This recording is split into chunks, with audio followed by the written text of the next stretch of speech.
ہمارے نبی صلی اللہ علیہ وسلم نے ایسی غذائیں استعمال کی ہیں کہ ان کو کھا کے موٹاپا نہیں آتا.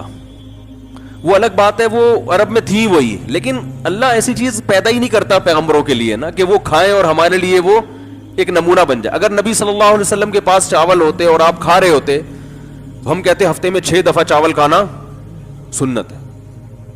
تو اللہ نے کھانے نہیں دی ایسی چیزیں. دودھ میں بھینس کا دودھ بھی اچھا ہوتا ہے, گائے کا دودھ بھی اچھا ہوتا ہے, بکری کا ہٹو بچو ہوتا ہے, اونٹنی کا ہٹو بچو اچھا ہوتا ہے. ہمارے نبی نے سب سے زیادہ اونٹنی کا اور بکری کا دودھ پیا ہے.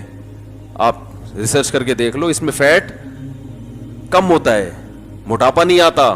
موٹاپا پیدا کرنے والی چیزیں ہمارے پیغمبر نے اور صحابہ نے کھائی نہیں ہے.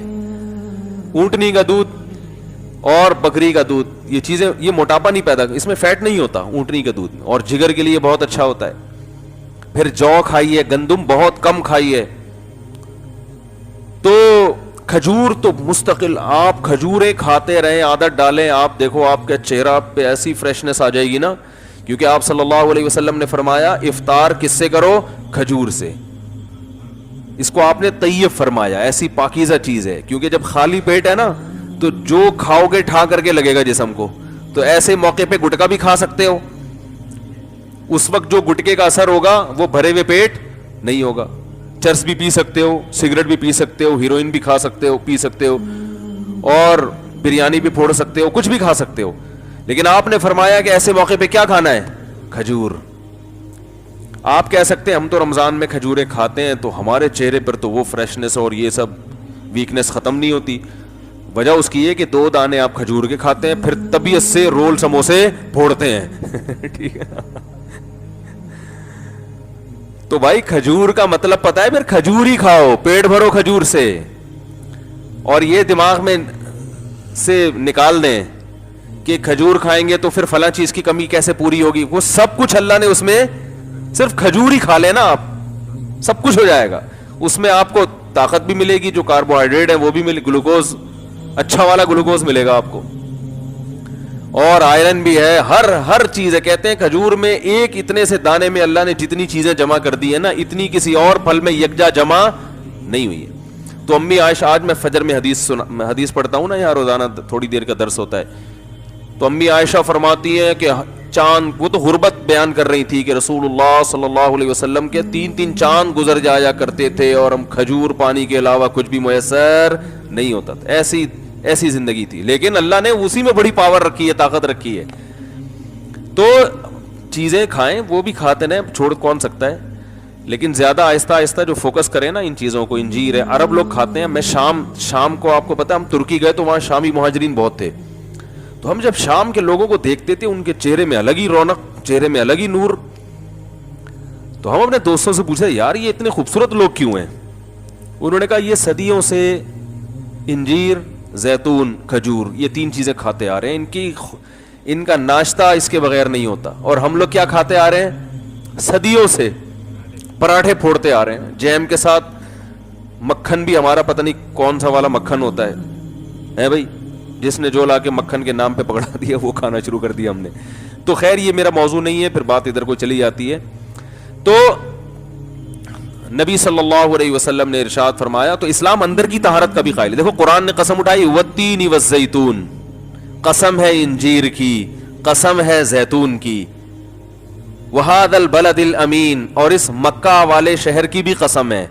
لقد خلقنا الانسان فی احسن تقویم, انسان کو ہم نے بہت خوبصورت تقویم میں, یعنی سب سے خوبصورت ہم نے انسان کو پیدا کیا ہے. اب دیکھو عجیب بات ہے, قسم جس چیز پہ اٹھائی جاتی ہے تو اس میں اور قسم میں کوئی مناسبت ہوتی ہے کہ نہیں ہوتی؟ مخلوق کے لیے اللہ کے علاوہ کسی اور کی قسم اٹھانا جائز نہیں ہے, لیکن جب اللہ قسم اٹھاتا ہے نا مخلوق کی, تو وہ دلیل کے طور پر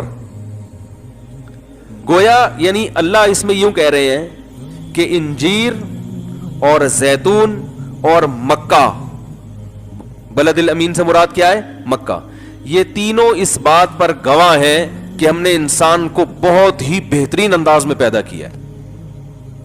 اب سوال پیدا ہوتا ہے, انجیر کا اس قسم سے اور زیتون کا اس قسم سے اور مکہ کا انجیر زیتون سے کیا تعلق؟ بھائی یہ تینوں آپس میں میچ کوئی میچنگ نہیں ہو رہی, ان تینوں کی آپس میں میچنگ نہیں ہو رہی, اور پھر قسم کی اس دعوے سے میچنگ نہیں ہو رہی جو اللہ نے قسم کے بعد دعویٰ کیا ہے. تو یہ بڑی خاندانی میچنگ ہے. جو انجیر اور زیتون کھاتے ہیں نا, انہی کا دماغ اتنا تیز ہوتا ہے کہ ان کو یہ میچنگ سمجھ میں آ جاتی. سمجھ رہے وہ کیا ہے؟ اللہ فرماتے ہیں کہ انسان کی خوراک میں نے انجیر اور زیتون بنائی. یہ خوراک کسی عام مخلوق کی نہیں ہو سکتی. یہ انسان کی جسمانی ترقی کے لیے بہترین غذائیں ہیں, بہترین غذائیں.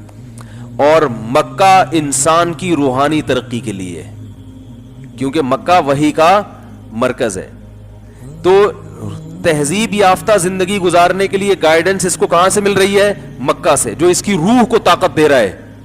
اگر مکہ میں وحی نازل نہ ہوتی, انسان تہذیب سے دور ہوتا, زنا کر رہے ہوتے, گے میرج کو حلال کر دیا ہوتا, ہومو سیکس کو جیسے کر دیا انہوں نے, ابا کو اولڈ ہوم میں جمع کرا رہے ہوتے, ہم بھی کرا رہے ہوتے. ہم کیوں نہیں کراتے بھائی؟ ارے ابا اماں کو ہم کیوں گھر میں خدمت کرتے ہیں؟ مذہب کی وجہ سے نا. کیا خیال ہے بھائی؟ ورنہ تو ہم ہر چیز میں گوروں کو فالو کر رہے ہیں, تو پھر ابا کو گھر میں کیوں رکھا ہوا ہے؟ گورے تو ابا کو گھر میں نہیں رکھتے. بھائی نہیں سمجھ میں آ رہا تو بتا دو, میں گھر چلا جاتا ہوں. کامن سینس کی بات ہے نا, ہر چیز میں گورا گورا گورا گورا. ایک آدمی نے مجھے اتنا دماغ کھایا, میں نے کہا یار آپ گوروں کے بارے میں یہ کہہ رہے ہو, وہ یوں وہ یوں, کوئی تعریف بھی تو ہوگی. میں نے کہا سب سے بلی تو بھائی وہ گورے ہیں بھائی وہ. میں نے کہا کہ ان کی جو خوبی ہے میں ان کا تھوڑی انکار کرتا ہوں. کہنے مثلا میں نے کہا سب سے پہلی خوبی تو یہ گورے ہیں, ہم اس جیسے گورے نہیں ہم لوگ. تو اور خوبیاں بھی ہیں, میں خوبیوں کا منکر نہیں ہوں بھائی, لیکن میں یہ کہہ رہا ہوں کہ ہم تو چاہے خوبیاں ہو خامیاں ہو, ہر چیز میں ان کو فالو کر رہے ہیں نا. گورے ہونے کے علاوہ بھی خوبی ہے, یہ نہیں کہ صرف گورے ہی ہونا ہے, اس کے علاوہ بھی کچھ خوبیاں ہیں ان کے اندر. دو نمبریاں نہیں ہے, منافقت نہیں ہے, یہ سب چیزیں نہیں ہیں وہاں پہ. تو اب کیا ہے کہ ہر چیز میں ان کو فالو کر رہے ہیں. تو اس اصول کے تحت تو ہمیں اپنے ابا اماں کو کہاں جمع کرا دینا چاہیے تھا, لیکن نہیں جمع کراتے. بھائی مذہب ہے یار, اللہ اس کے رسول کا حکم ہے, تو عذاب آئے گا. تو یہ جو تہذیب والی تعلیم جو روح کو طاقت دینے کے لیے ضروری ہے, یہ مکہ ہے. اس وجہ سے یہ سب چیزیں ہمیں ملی ہیں, کیونکہ وہی نازل ہونا کہاں سے شروع ہوئی؟ مکہ سے. تو مکہ مرکز ہے جس سے انسان کو گائیڈنس ملی, روحانی زندگی, روحانی طاقت ملی. اور اللہ فرماتے ہیں تمہاری جسمانی طاقت کے لیے کیا رکھا ہے میں نے؟ انجیر اور زیتون. اس سے پتہ چلتا ہے کہ انسان عام مخلوق سے ہٹ کر ہے, اس کی روحانی ترقی کی بھی انتظام ہم نے کیا ہے. اور باڈی کو بہترین خوبصورت بنانے کے لیے جو غذائیں ہم نے اس کو دی ہیں وہ بھی انجیر اور زیتون جیسی خاندانی غذائیں ہیں. اس سے پتہ چلتا ہے انجیر اور زیتون کیا چیز ہے.